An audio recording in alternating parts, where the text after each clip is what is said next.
Hey there, glad you found your way here. This time, we are pulling back the heavy velvet curtains on a life that honestly reads like a top-tier political thriller. One of the most quietly extraordinary women the Tudor period ever produced. A woman who slept in the same bed as a queen, watched that queen die, then had to smile politely at the woman who replaced her, all without flinching, all without losing her head.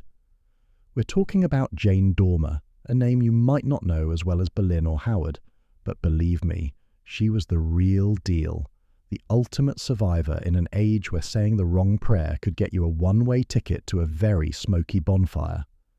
She survived one of the most dangerous power transitions in English history, not by being loud or clever in the obvious ways, but by being something rarer, indispensable and discreet in equal measure. We're going to trace her entire journey, from the royal nursery to the Spanish countryside, and I think by the end you'll agree she deserves considerably more than a footnote. If you're enjoying this already, do us a kindness and hit the like button. Jane Dormer popped into the world at Eythrope, a sprawling place in Buckinghamshire, right around the time Henry VIII was making a right old muddle of the national religion. Her father was Sir William Dormer, a man who was actually engaged to Jane Seymour, until that engagement was dissolved once she caught the king's eye. William ended up with Mary Sidney instead, but she died when Jane was just a tiny thing. It was sad, truly, very sad. So, off Jane went to be raised by her grandmother, Jane Newdigate, who was, by all accounts, a woman of such terrifyingly strict Catholic conviction that she probably would have lectured the Pope on his penance. Life with grandmother Newdigate wasn't exactly all sweets and games. It was a world of Latin, lace, and a very specific kind of stubbornness. The Newdigates were part of that old-school crowd who thought this whole Protestant thing was a bit of a fad that would blow over once everyone regained their senses. Her uncle, Sebastian Newdigate, had actually been executed by King Henry for refusing to say the king was the boss of the church. He was a Carthusian monk. Tough crowd. Jane grew up in the shadow of that kind of heavy life-or-death faith. It wasn't just about being good, it was about being ready to die for a Latin mass. It wasn't all doom and gloom in the country. She was learning how to manage a massive household. She was clever, sharp as a tack. People noticed. There's this idea that she was just some quiet, pious girl, but you don't survive 3 different monarchs by being a wallflower. You need a bit of steel in your stays. Why did they wear those ruffs? You can't turn your head to look at a sandwich without the whole thing tilting. It's a wonder anyone in the 16th century managed to see where they were walking. Anyway, while Jane was busy learning her psalms and probably getting very bored of Buckinghamshire sheep, the country was in a proper state. King Henry had kicked the bucket, and his son, Edward VI, was this sickly, very intense boy king who wanted to push the Reformation even further. For a Catholic family like the Dormers, this was a dodgy time. Very dodgy. You had to keep your head down, hide the rosaries, pretend you weren't secretly hoping the king's older sister Mary would eventually take over and bring back the old ways. Jane was being prepped, not for a quiet life in the country, but for something much bigger. Her grandmother was polishing her like a prize piece of silver. She was taught to be the perfect lady, graceful, bilingual, and utterly immovable in her beliefs. People back then must have had incredible skin. No processed sugar, lots of fresh air, though the lack of indoor plumbing probably balanced things out in the wrong direction. You'd be beautiful, but you'd smell like a damp horse. It's a trade-off. As Jane grew into a young woman, she wasn't just some country lass anymore. She had connections. The Sidneys were big news. Her father was well placed. Edward VI wasn't looking too healthy. The poor lad was coughing up bits of his lungs, and everyone knew it. If Edward died, the whole country would be up for grabs. She must have felt the tension even tucked away in the countryside. Letters arriving by muddy messengers, whispers in the hallway after the servants had gone to bed. Her grandmother probably spent more time on her knees than usual. They were waiting for a sign, a signal that the world they loved was coming back. It's wild how we look back at history as a series of big, clean, well-scripted events. For someone like Jane, it was probably just a lot of waiting. wondering if the next person through the door was going to arrest her father, marry her off to a duke, or both. Life was unpredictable like that. She finally got the call. She was headed to court, not as a tourist, but to serve. The timing was, well, it was something. She was stepping out of the quiet world of her grandmother and straight into the lion's den of London. She was young, she was beautiful, and she was carrying the hopes of a very stubborn, very traditional family on her shoulders. Everything was changing. 1553 was a bit of a mess. Edward VI had finally given up the ghost, and suddenly the whole country was holding its breath, wondering if the next person on the throne would be a Catholic or a Protestant, or just some bloke with a big sword and a loud voice. Lady Jane Grey, poor girl, had her 9 days of fame, which honestly feels less like a reign and more like a particularly stressful summer internship that goes horribly wrong at the end.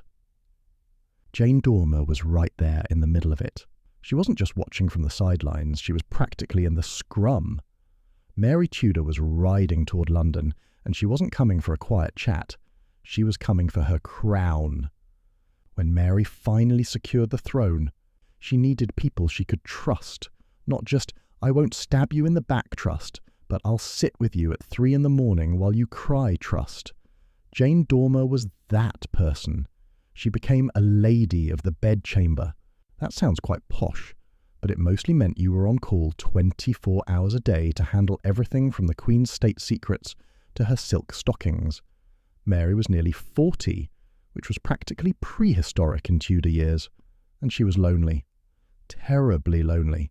Jane was 16, fresh-faced, and possessed that kind of quiet, steady Catholic faith that acted like a warm blanket for a queen who had spent most of her life being told she didn't matter. Mary's court was different. After the austere, slightly grey years of Edward, Mary brought back the bling. She loved jewels. Big ones. She'd cover herself in gold and pearls until she probably clinked when she walked. One of the inventory lists from the time mentions a brooch the size of a pigeon's egg. I mean, how do you even keep your bodice from sagging with that weight? There's a bit of a myth that Mary was this cold, bloodthirsty monster from the start. Maybe, maybe not. To Jane, she was a friend. They played cards, they gossiped, they talked about the things women talk about when the men aren't listening. Husbands, health, and why the French are so annoying. Jane was one of the few who could speak the truth to the Queen without getting a frosty look in return. Mary never really got over how her father treated her mother. Can you blame her? Henry VIII was basically the final boss of difficult fathers. The transition was fast. 1 minute you're a country girl, the next you're the favourite of the most powerful woman in England. Jane was the gatekeeper. If you wanted to get to Mary, you usually had to go through Jane. She was remarkably good at it. She had this way of being polite but firm. People started noticing her, especially the foreign ambassadors. They're like human magpies, always looking for something shiny or useful. They saw this young English girl who had the Queen's ear and thought, right, we need to keep her on side. She was clever enough to play the game without losing her soul, which is a rare feat in any century. The religious change was the big thing. The Latin Mass was back. Incense was everywhere. If you liked a bit of theatricality with your Sunday service, you were in luck. Jane loved it. It was the world her grandmother had promised her. She saw the return of the old ceremonies not as a political move, but as the world righting itself. Mary was obsessed with finding a husband. She needed an heir, and she needed one yesterday. The clock was ticking. She set her sights on Philip II of Spain. Now, this was not a popular choice. The English have always been a bit suspicious of anyone who doesn't like rain and lukewarm ale. The thought of a Spanish king running the show made people very twitchy. Jane, though, she was intrigued. She spoke Spanish, or was learning it, and she saw the logic. Spain was the superpower. If you're going to pick a team, you might as well pick the one with the biggest navy. She understood that her future might not just be in England. She was looking at the bigger picture. The bond between Mary and Jane grew deeper as the marriage negotiations heated up. It was a stressful time. There were rebellions. People like Thomas Wyatt were marching on London because they hated the idea of a Spanish king so much. Mary showed she had the Tudor grit. She stood her ground. Jane stood right there with her. It's that kind of loyalty that gets you into the history books, or at least gets you a very nice set of ruby earrings from the Queen's personal stash. Mary would give Jane jewellery and clothes, not just as gifts, but as a sign of status. If Jane looked good, it reflected well on Mary. It was branding before branding was a thing. Jane was the face of the new, Catholic, pro-Spanish court. She was exactly what the Queen needed to show that the future was bright, even if most of the population was currently grumbling in their beer. It's almost impossible to get a real sense of what Jane thought about the Bloody Mary reputation that was starting to build. She saw the executions, sure. She knew the fires were being lit in Smithfield, but from her perspective, from inside the bubble, it was probably seen as a necessary, if unpleasant, bit of house cleaning. It sounds harsh to us, horrific even. But in 1554, mercy was often seen as a weakness. She saw Mary's vulnerability. That's the thing.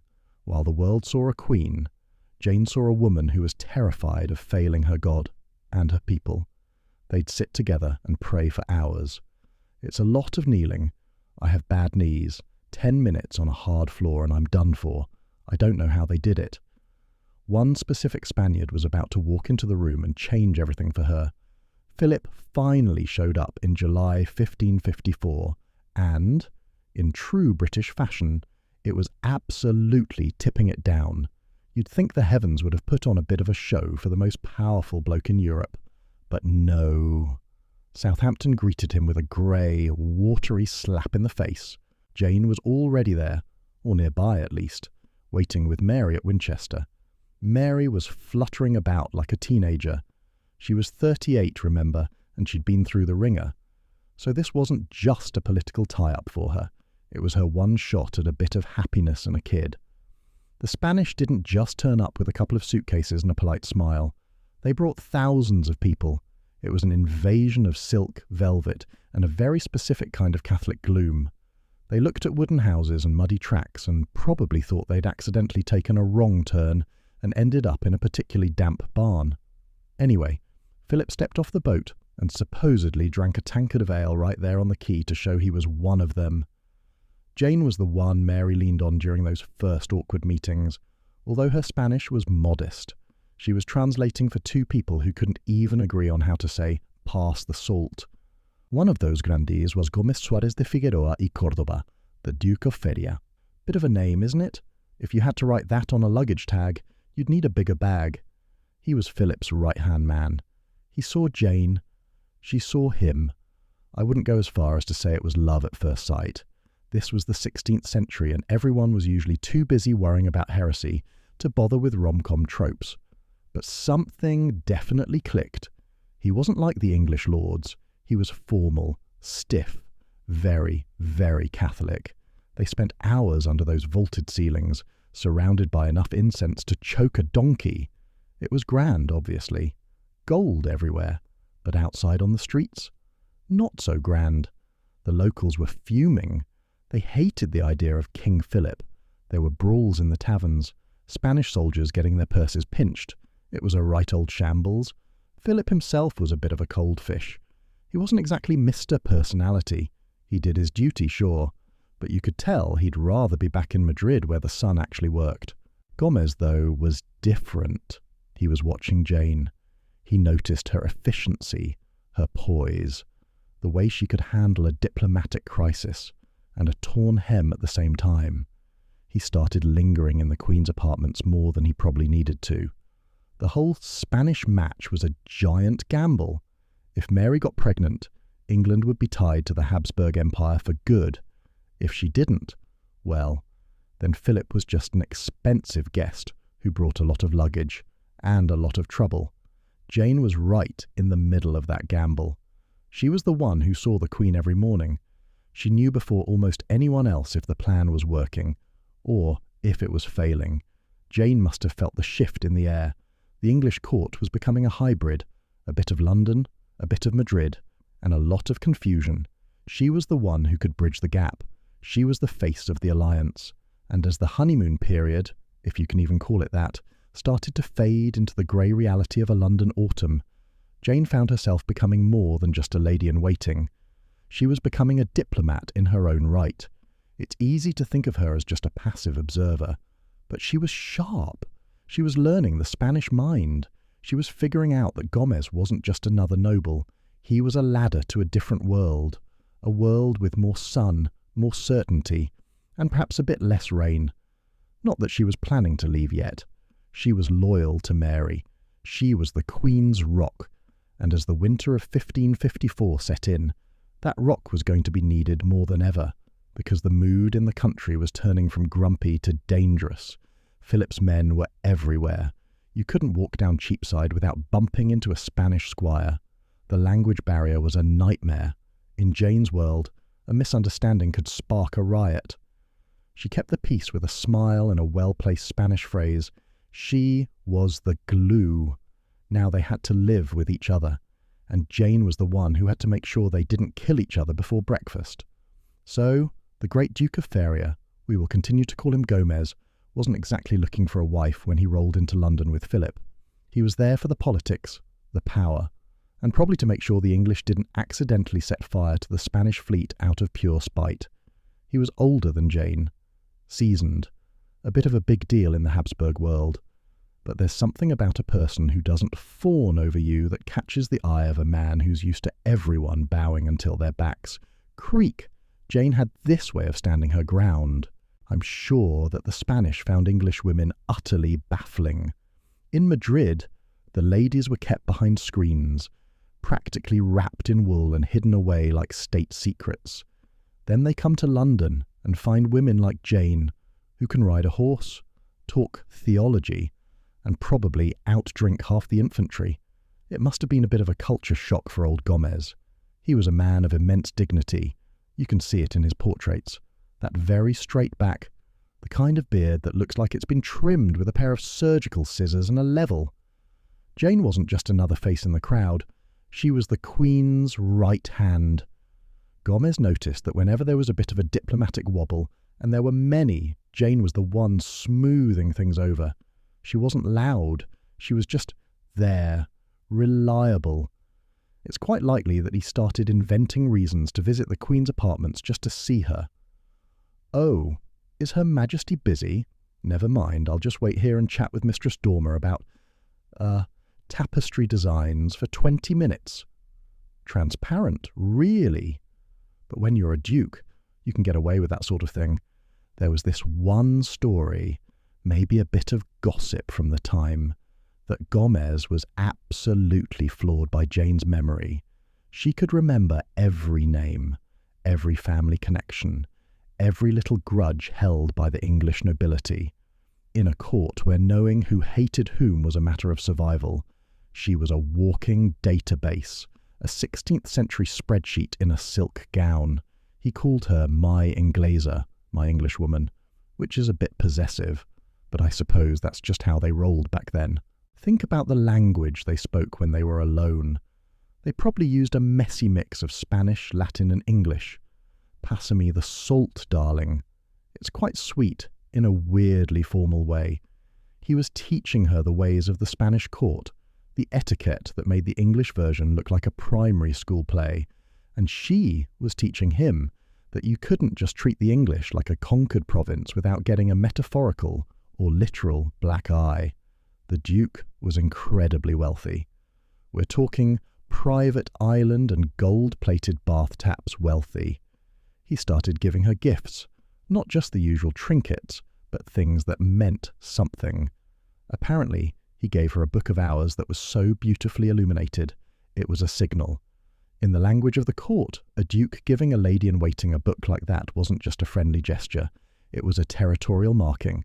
He was saying, "This one is mine." Mary, the Queen, absolutely loved it. She was a bit of a matchmaker at heart. She saw her favourite lady and her husband's best mate getting along and probably thought, "Perfect, we'll have a double wedding and everything will be lovely and Catholic forever." The other English courtiers weren't so chuffed. They saw Jane going Spanish and started whispering things like, "Look at her, wearing those Spanish-style sleeves. I heard she prefers their wine to our ale." But Jane didn't seem to care. She had this core of iron that her grandmother had gifted her. If she liked the Duke and she liked the Spanish way of doing things, she was going to stick with it. Gomez wasn't just a romantic, though. He was a shark.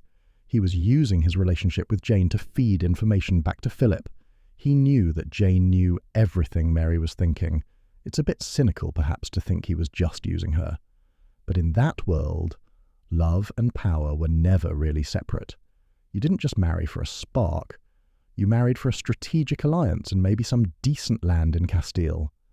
One afternoon, or so the story goes, they were walking in the gardens at Whitehall. It was a riot of knot gardens and statues. He supposedly tried to impress her by describing his palace in Zafra. He talked about the orange trees and the sun that stayed out past 4 in the afternoon. For a girl who had spent her life in the damp green of Buckinghamshire, it must have sounded like another planet. She didn't just swoon, though. She probably asked him about the plumbing or the cost of the servants. She was practical. That's what he loved.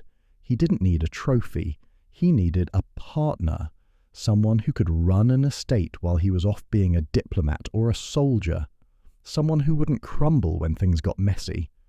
And as the Queen's health started to show the first signs of trouble, that bridge was going to be the only thing keeping Jane from falling into the abyss. Gomez started spending more time in London even when Philip went back to the continent. He stayed for her, and for the influence she gave him. It was a gamble, a big one, but looking at Jane, he clearly thought she was worth the risk of being stuck in the English rain for another season. Things were starting to get a bit weird at court by the end of 1554. Mary was absolutely convinced she was eating for two, waiting for a royal squawk to echo through the corridors of Hampton Court. Why did she move to this palace? Because it was a large, luxurious and secure palace capable of accommodating her entire court during this time. Everyone wanted it to be true. The Catholics were praying until their knees bled, and the Spanish were already picking out godparents and polishing up silver rattles that probably weighed more than the actual baby. Being a royal physician in the 1500s must have been the ultimate fake-it-till-you-make-it career path. These blokes would look at a jar of the Queen's urine, squint a bit, mutter something about the humours being out of balance because Jupiter was in a grump, and then charge a fortune for the privilege. They told her she was definitely pregnant. They even moved her into the birthing suite where the windows were all shut tight because they thought fresh air was basically poison for newborns. Jane was the one who had to stay in those stuffy, incense-heavy rooms. She was the one helping Mary into these massive, loose-fitting gowns that were supposed to hide the bump that everyone was desperately looking for. Just weeks and weeks of sitting in the dark, whispering about names and hoping the midwives knew what they were doing. Jane, being the practical soul she was, probably saw the signs that things weren't quite right. But what do? You can't exactly tell the Queen of England she's just got a bit of a bloated stomach when she's already ordered the celebratory bonfires to be built. The nursery was a proper sight, or so the stories go. They had these elaborate cradles carved with roses and pomegranates, Philip's family symbol, which I've always found a bit of an ODD choice for a royal badge. Sure, this became a Spanish royal symbol of victory over the Kingdom of Granada, the final Andalusi stronghold of my Moroccan ancestors. The fruit became a prominent emblem of this triumph, signifying fertility, abundance, and the unity of Spain. But they're a nightmare to eat, aren't they? You spend 10 minutes digging out the seeds and end up trying to wipe the yellow staining off your hands. Anyway, the cradle was there, waiting. The midwives were on standby. The ambassadors were sharpening their quills to write the "It's a boy" letters to every king in Europe. Then May passed. Then June. The due date came. People started whispering. Was it a miracle? Was it a curse? Or was it just a very long gestation? Jane had to deal with Mary's increasing desperation. The Queen was praying harder, convinced that if she just showed enough faith, God would finally deliver the goods. Mary's body was just playing a cruel trick on her. Pseudocyesis, they call it now. A phantom pregnancy. Your brain wants something so badly that your body starts to mimic the symptoms. It's heartbreaking, really." Jane saw the Queen's belly swell and her breasts change, all while the reality of the situation was becoming painfully obvious to everyone else. She was the one holding Mary's hand while the Queen felt kicks that were probably just her own pulse, or a bit of indigestion from the heavy Spanish stews Philip's cooks were obsessed with. By August, even Mary couldn't pretend anymore. The pregnancy just evaporated.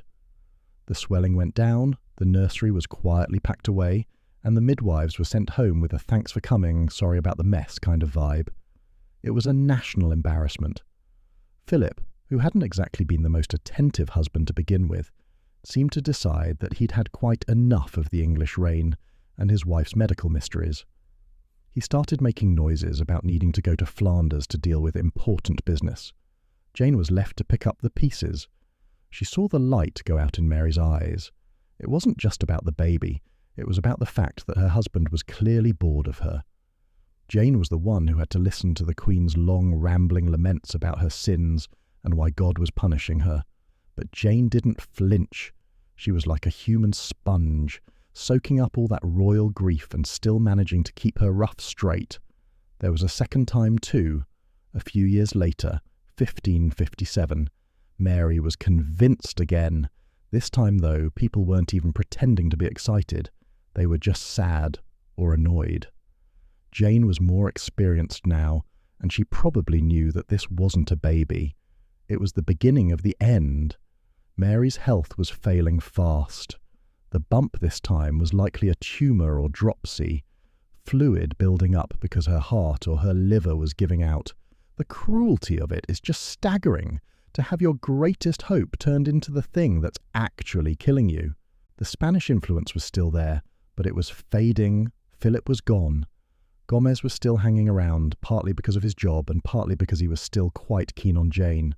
He was watching the decline of the regime from the inside, and he was feeding it all back to Spain. Jane knew. She must have. She was the bridge between a dying queen and a Spanish duke who was already looking at his watch and wondering when he could head south. The mood in London was getting ugly. People were mocking the Queen's pregnancies in the streets. There were ballads being sung in the taverns that were so filthy and mean. Jane had to hear them, or at least hear about them. She kept Mary sheltered from the worst of it, but you can't hide a whole city's loathing forever. Many remember Mary for the fires and the blood, but for Jane, she was just this sick, lonely woman who wanted a family. A woman who kept a portrait of her husband by her bed, even though he rarely wrote to her. Jane saw the letters that didn't come. She saw the gifts that were just formal gestures. As the winter of 1558 approached, Jane was still there. The last loyal heart in a world that was already turning its eyes toward the bright, sharp, dangerous girl waiting at Hatfield House. She supposedly kept one of the tiny baby shirts, just a scrap of linen, a reminder of a future that never showed up. Mary was spending more and more time huddled on the floor, surrounded by cushions that probably hadn't been aired out in weeks. Because when you're a dying queen, nobody really dares to tell you your decor is getting a bit pongy. Jane was there, of course, always there. She was the one who had to watch the courtiers, the very same men who had been falling over themselves to kiss Mary's hand a year ago, suddenly finding very urgent reasons to visit Hatfield House. Hatfield was where Elizabeth was waiting. And let me tell you, Elizabeth didn't just wait. She hovered like a very clever, very ginger hawk. There's nothing quite as brutal as the Hatfield commute. You'd see these noblemen riding out of London at a gallop, their horses lathered in sweat, just to be the first to tell Elizabeth that her sister looked a bit more peaky than she did yesterday morning. Gomez was a sharp one. He knew that if Spain wanted to keep its influence in England, they had to make nice with Elizabeth before she actually got the crown. He started making his own trips to Hatfield. It's quite likely he was taking Jane's advice on how to handle the princess. Elizabeth wasn't like Mary. She was sharp, suspicious, and had a way of looking at you that made you feel like you'd forgotten to put your trousers on. Jane's grandmother would have been proud of her. She didn't buckle, not once. While everyone else was packing their bags for the new reign, Jane was checking Mary's pulse and making sure the fire was still lit. It was a very specific kind of loyalty, The kind that doesn't expect a reward because the person you're being loyal to won't be around to give it to you. Gomez, meanwhile, was having a right old time with Elizabeth. He went to see her, thinking he could charm her, just like he'd charmed the rest of the court. He came back looking a bit rattled. Apparently, Elizabeth told him that she owed her life to nobody but the people of England. Not Philip, not Spain, not him. It was a proper hands-off message. Jane probably had to listen to him grumble about English arrogance for hours that evening. She knew her countrymen better than he did. Before your brain starts wondering how they communicated, Elizabeth spoke whatever language you speak. In fact, 11 languages, including Spanish. The religious thing was the real kicker. Mary had spent her whole reign trying to turn the clock back to Rome, and now she was watching it all tick forward again towards something she couldn't control. Jane was scared. She should have been. If Elizabeth took over and decided that Mary's favourites were a liability, Jane could have ended up in a very tight spot. But she didn't seem to have that survival-at-all-costs gene that most Tudors were born with. She had something else. Principles, maybe, or just a very deep, quiet sense of duty. Gomez was pushing her to get more information. He wanted to know exactly what Elizabeth was saying to her friends.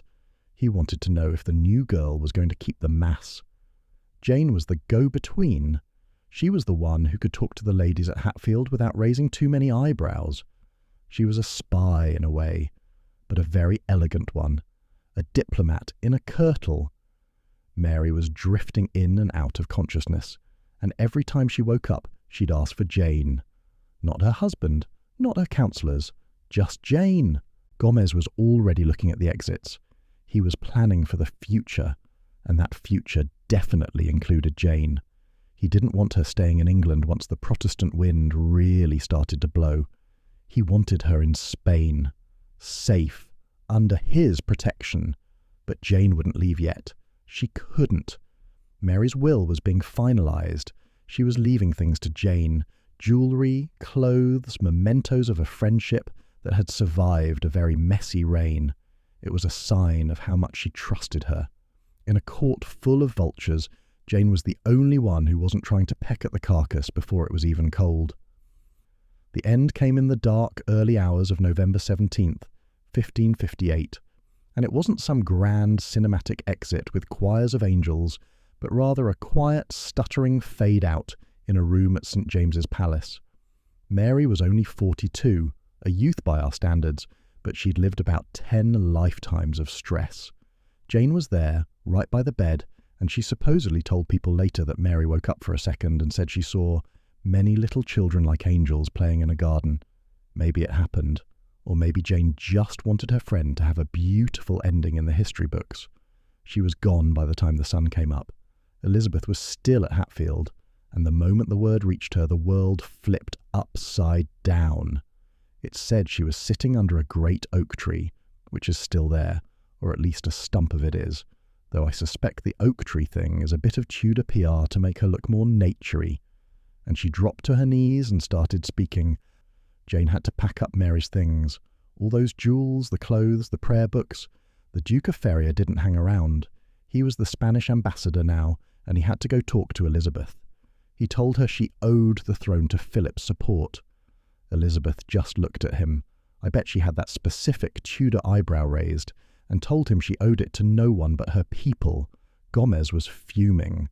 He went back to Jane and basically said, "We're leaving this godforsaken island," while he didn't use that exact English phrase. But his letters to Philip II were full of similar vitriol. He viewed England as a heretical wasteland that had betrayed its Catholic roots. He wanted to get Jane to the safety of the continent before the new Protestant government started asking too many questions about who had been whispering what into Mary's ear. Jane didn't just pack a suitcase and hop on a boat. She had to get permission.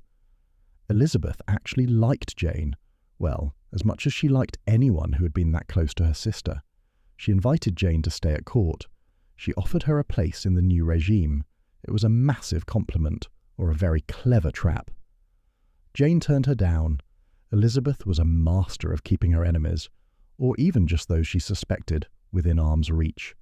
By offering Jane a prominent place at court, Elizabeth was playing a dual game.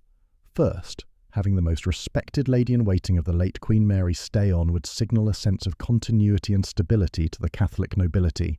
Second, if Jane was at court, she was under Elizabeth's eye. If Jane left for Spain with Gomez, she became a potential conduit for Spanish intelligence and a symbol for Catholic resistance. She told Elizabeth she was marrying the Duke and going to Spain. Elizabeth was reportedly a bit miffed. She didn't like her ladies-in-waiting getting married without her say-so, and she definitely didn't like them marrying Spaniards. She was probably the only person in England who could say no to Elizabeth and get away with it. Maybe it was because she had been so loyal to Mary that Elizabeth respected the grit. The wedding happened in late December. Very quiet. Not a lot of fanfare. Then they headed for the coast. Jane took a bunch of Mary's personal relics with her. Jewellery, a portrait, things the new Queen didn't want. They crossed the Channel in a storm. She arrived in the Low Countries, modern-day Belgium, and was treated like a superstar. Philip II met her. He treated her like a sister. She was a celebrity in the Catholic world. They eventually made their way down to Spain, to the Duke's ancestral home in Zafra. If you see pictures of Zafra today, it's beautiful.